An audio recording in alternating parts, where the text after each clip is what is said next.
I welcome the fact that will now work together to put the infrastructure in place, to put the systems in place to enable us to open up in a similar way that we've been able to open up to New Zealand from Australia when we're both in a position to do so.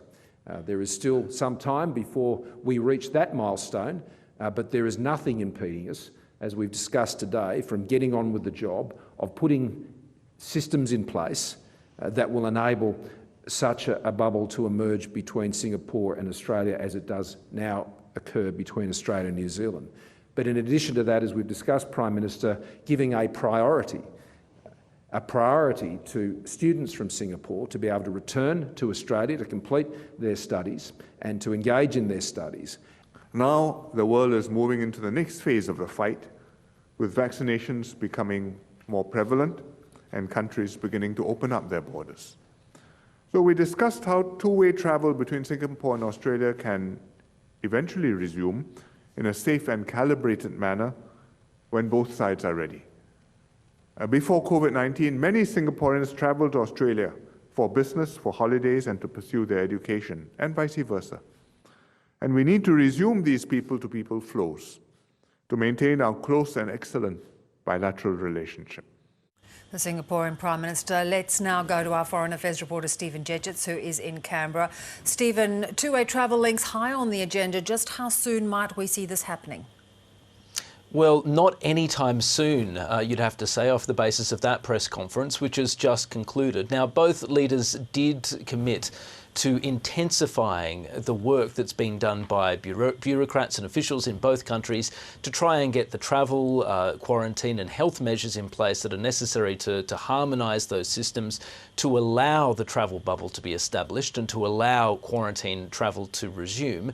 But both leaders were also at pains to say that they weren't putting any timeline on this, and both were making it pretty clear in word and in implication that it wasn't happening anytime soon. In fact, in the press conference Q&A that came after that grab that was played earlier, Hsien Loong, the Singaporean Prime Minister, was asked, what are the timelines you're looking at? Are vaccination rates going to be an important part of calculating when Singapore might be willing to open up to Australia?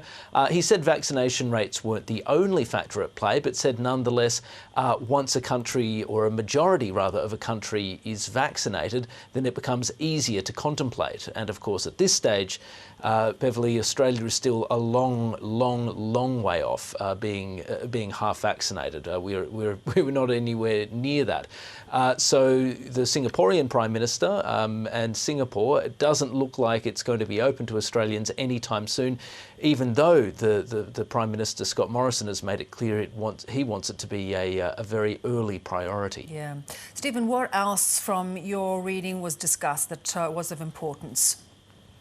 Look, there was an enormous amount discussed. I mean, it's a cliche and leaders always say it, but it's nonetheless true that in some important ways, Australia and Singapore have drawn quite a bit more closely together in recent years. There is increasingly quite a bit of common ground. Now, one thing that was discussed, I think it's safe to say, was China. There was a question that was thrown to both Prime Ministers afterwards about what advice Hsien Loong, who is a bit of an elder statesman in Southeast Asia and the region more broadly, had for Australia on China. Now, Singapore has had an occasionally prickly relationship with China over the years. There are plenty of points of tension in that relationship, but it hasn't had nearly such a poisonous relationship over the last year or so. Certainly nothing as outwardly confrontational as the relationship between Australia and China.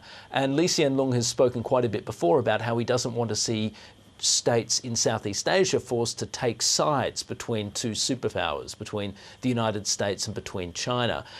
Now, Hsien Loong kept things pretty general. He certainly didn't criticise Australia's approach in any way, and it's worth noting that, for example, military-to-military cooperation between Australia and Singapore has been intensifying, but nonetheless he struck a pretty different tone when it came to China, when you compare him to Scott Morrison, talking a lot about how China is just an unavoidable reality and how it cannot be changed. changed, and how in order to avoid, as he put it, very, very bad outcomes, countries need to reach an accommodation with China. So there was certainly no, I'm not saying there was necessarily daylight between the two leaders or that there was any implicit or explicit criticism of Australia, but you did get a sense of just how differently Singapore approaches this relationship, notwithstanding the fact that they have their own tensions with China. Stephen Dziedzic in Canberra, thank you so much.